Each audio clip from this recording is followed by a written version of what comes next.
अस्सलामु अलैकुम everyone, welcome back to my YouTube channel. तो फ्रेंड, कैसे हैं आप सब? आई होप कि आप सब ठीक होंगे और अल्लाह की पनाह में होंगे। कभी सोचा है हमारे घर में पहले जो सुकून था, जो रहमत थी, जो बरकत थी, वो आज क्यों नहीं रही? पहले हमारे घर में थाली में खाना कम होता था मगर सबका पेट भर जाता था। आज थाली भरी है मगर दिल खाली है। पहले रोजी कम थी मगर बरकत ज्यादा थी। आज कमाने वाले भी ज्यादा है, पैसा भी है, लेकिन बरकत उड़ गई है। बरकत क्यों जाती है? सुनो, बरकत सिर्फ पैसे में नहीं होती, बरकत सुकून में होती है, रिश्तों में होती है, मोहब्बत में होती है और सेहत में होती है। और जब हम अपने घर से अल्लाह की नाफरमानी अंदर लाते हैं तो सबसे पहले बरकत बाहर निकल जाती है। सबसे पहला है नमाज छोड़ना। जब घर में नमाज का साया उड़ जाता है तो रहमत का साया भी उड़ जाता है। नमाज सिर्फ इबादत नहीं बल्कि घर का पहरेदार है। अल्लाह फरमाता है, अपने घर वालों को नमाज का हुक्म दो और खुद भी पाबंदी करो, हम तुम्हें रिस्क देंगे। अगर फज्र के वक्त घर में नींद की तकिए पर सिर रखा हो और मस्जिद मस्जिद का रास्ता खाली हो तो समझ लो बरकत ने अलविदा कह दिया है। दूसरा काम है हराम की कमाई का आना। अगर घर में हराम का एक टुकड़ा भी दाखिल हो जाए तो वो सिर्फ बरकत को नहीं बल्कि रहमत को भी खा जाता है। हराम की कमाई आग की तरह है जो खाने में, सेहत में और रिश्तों में जलन पैदा करती है।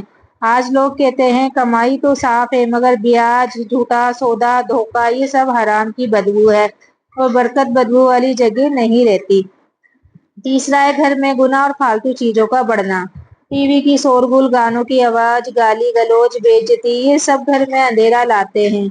याद रखो, जिस घर में अल्लाह का जिक्र होता है वहाँ फरिश्ते आते हैं और जिस घर में गुनाह का शोर होता है वहाँ शैतान का डेरा होता है। जहाँ शैतान है वहाँ बरकत नहीं टिकती। चौथा, शुक्र अदा ना करना। बरकत शुक्र करने वालों की मेहमान है। जब इंसान के पास कम हो और फिर भी वो अल्हम्दुलिल्लाह कह दे, अल्लाह वो कम में भी इतना दे देता है कि अमीर भी हैरान रह जाए। लेकिन हम दो बर्तन में खाना हो तो नखरे, नया कपड़ा ना हो तो शिकवा, थोड़ी मुश्किल हो तो शिकायत। शिकायत बरकत को भगा देती है। आज सुनो बरकत वापस कैसे लेकर आए। फजर की नमाज से घर की शुरुआत करे। रोजाना सुबह और शाम घर में कुरान की तिलावत की आवाज गूंजे। जो भी कमाओ उसमें से पहला हिस्सा अल्लाह के रास्ते में दो। हरने वाले से पहले और बाद में बिस्मिल्लाह और अल्हम्दुलिल्लाह कहो। घर में गुनाह का सामान और आवाजें बाहर निकालो। याद रखना, बरकत एक नूर है और नूर गुनाह के अंधेरे में कभी नहीं ठहरता। अगर तुम चाहते हो कि तुम्हारे घर में फिर वही सुकून लौट आए तो पहले अपने घर को अल्लाह का घर बना लो, जहाँ हर कोने में उसकी याद हो, उसकी नमाज हो, उसकी किताब की तिलावत हो। क्या आप महसूस करते हैं कि आज घरों से बरकत चली गई है? तो कमेंट में जरूर बताइए और वीडियो अच्छी लगी हो तो आगे से आगे शेयर जरूर करिए, सपोर्ट करिए। मिलते हैं अगली वीडियो में, तब तक के लिए अल्लाह हाफिज। दुआओं में याद रखना और आप लोग अपना ख्याल रखना।